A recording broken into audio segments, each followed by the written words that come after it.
क्या आपने कभी गौर किया है कि लोग हमारी बात कम और हमारे आचरण को ज्यादा देखते हैं?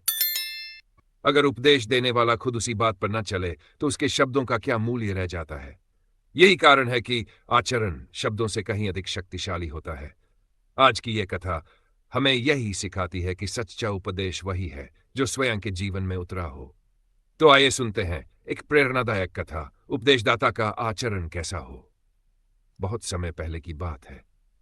एक स्त्री अपने पुत्र को लेकर एक महात्मा के पास आई और कहने लगी, महाराज, ये गुड़ बहुत खाता है।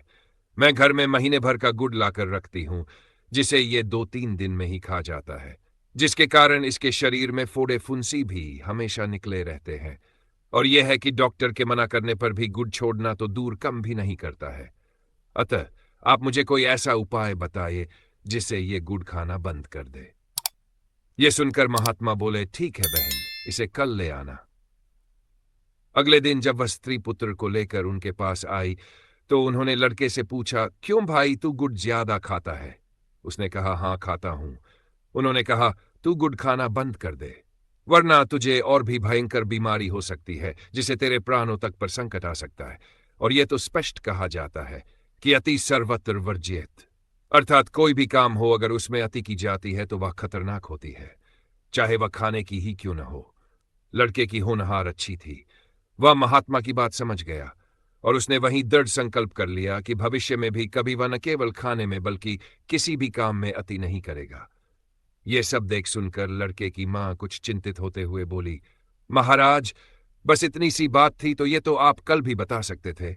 यह सुनकर महात्मा बोले, बहन, तुम ठीक कह रही हो, लेकिन कल मेरी स्वयं की ऐसी स्थिति नहीं थी कि मैं इसको गुड़ खाने के लिए मना करता, क्योंकि कल जब तुम आई थी तब तक मैं स्वयं भी खूब गुड़ खाता था और संयोगवश उस समय भी मेरे समक्ष गुड़ रखा हुआ था।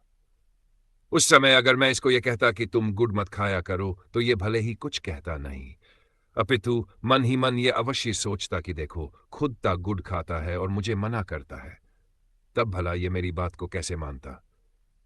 इसीलिए पहले मैंने स्वयं गुड़ खाना बंद किया।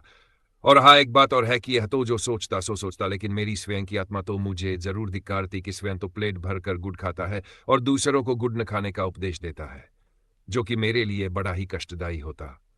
अतः मैंने कल यह बात नहीं बताई और तुम्हें अगले दिन आने को कहा। अतः हम सबको उपदेश देने से पहले यह जरूर सोचना चाहिए कि जो उपदेश हम दूसरों को दे रहे हैं, क्या हम स्वयं भी उसका पालन कर रहे हैं? नहीं, क्योंकि उपदेशदाता के आचरण का अनुकरण उपदेश सुनने वाला अवश्य करता है, जिस प्रकार शिष्य गुरु का अनुकरण करता है। कहा भी जाता है कि गुरुजन शील मनुसरंती शिष्या, अर्थात शिष्य अपने गुरुजनों के शील, आचार, विचार का अनुसरण करते हैं।